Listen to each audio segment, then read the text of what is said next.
Yep.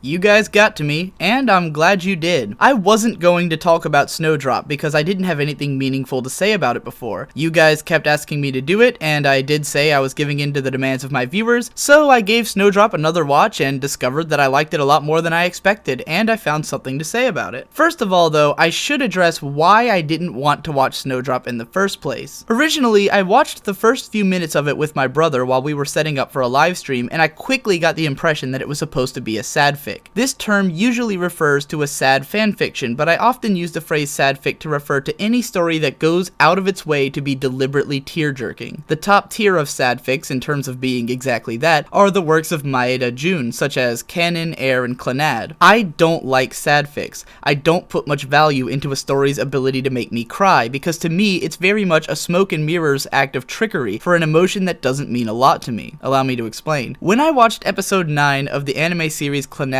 I cried like a baby. I didn't care about the characters or the story in the slightest. Hell, I barely remember what the episode was about, but the way that it was put together perfectly pulled on the heartstrings. The way it was directed, the pacing, the music, the voice acting, the animation, they were all constructed in a way that elicited the maximum outburst of emotion, which caused me to cry about something even though I didn't care about it and found it completely unmemorable. My first impression of Snowdrop, which I still hold to be fairly true, was that it wanted to make me emotional, and it seemed to be going about this in the cheapest way possible. The main character is an ultra adorable little girl with a disability, specifically blindness, and she lives in a world that doesn't know how to take care of her. This scenario could ring true and could be incredibly sad, but it would have to be explored extremely in depth before it would start to resonate with me. The only story I can think of that pulls off that kind of depressive atmosphere while still being a resonant and human story is the classic HBO drama The Wire, which is an amazing show that I still have trouble going back and watching just because no matter how resonant it is, it's still depressing and I don't particularly like to feel depressed about things. Snowdrop was obviously not going to be on that level and I wouldn't expect it to be, whereas I would totally expect it to be a cheap grab at my heart using the cruelty and ignorance of its characters to make me feel bad. When I watched this episode, my feelings weren't, oh man, I feel sorry for Snowdrop. My feelings are, fuck that teacher, holy shit, fucking be her partner yourself, you failure. Hey asshole, if the blizzard is so bad, walk the fucking blind pony home. So yes, the story successfully generates emotion in me, and for a lot of people this would make it good. However, for me, generating an emotion that I don't like and am not interested in feeling means that I would rather not watch it. When I felt that the story was deliberately making me pissed at the world around Snowdrop in order to find sympathy for her, instead of making me sympathetic for her by showing off how interesting and cool she was on her own, I decided not to continue. But as I mentioned earlier, this isn't really the story of why I don't like Snowdrop, it's the story of what I did like about it after returning to it. Before I say anything else, I'll point out that Snowdrop is definitely well constructed. The animation is solid, it's paced well, and while I may not agree with the techniques that it uses to develop sympathies, the dialogue itself is not bad in any way, and the story has no intrinsic flaws. I would not ordinarily bother pointing all of this out, but after my Double Rainboom review, I've been told that people really want me to mention stuff like this, so here it is. And since this statement, while not important to me, will probably be vindicating for a lot of people who watched both reviews, I will state openly that yes,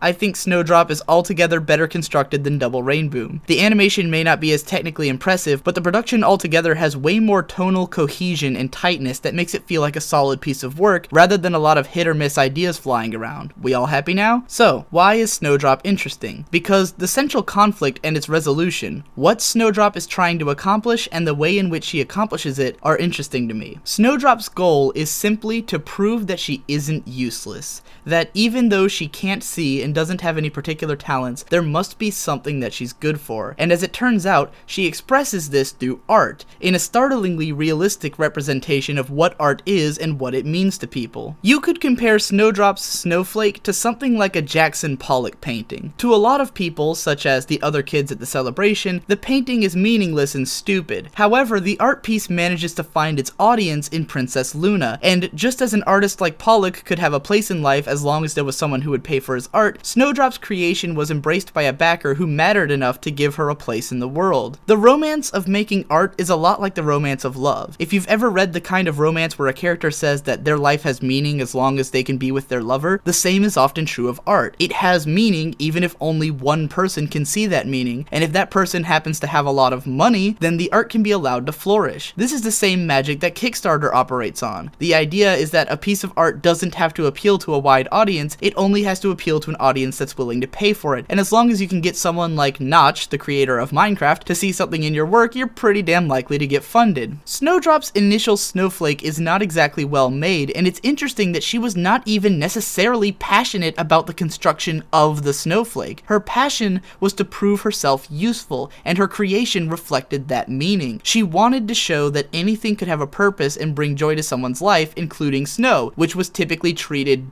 coldly. She does this by comparing snow to the night sky, which she knows can bring joy, and this conflict immediately resonates with Luna, whose inner conflict over the lack of appreciation for her night had once been so intense that it led her to transform into Nightmare Moon. So yeah, this is pretty interesting stuff, and I appreciate this kind of hardship as an artist myself, who for a very long time had an audience of just a handful of people that really appreciated what I was doing. They were sort of like the Lunas to my Snowdrop, and now my snowflakes are popular with a much wider audience. By the way, while we're still in me giving into my fans mode, a lot of people have been bringing up that I haven't done a second video on Magical Mystery Cure yet, which I said I was going to do at some point. The thing is, I kind of shot myself in the foot by intending to do something really big, and then the fact that it's big makes it scary and I don't want to do it. There is a video, Bronies React to the Season 3 finale, and that video is awesome, it's hilarious, and it says most of what I wanted to say. I wanted to go through scene by scene and talk about each little fun thing in the episode, and those guys did that, and they did it with like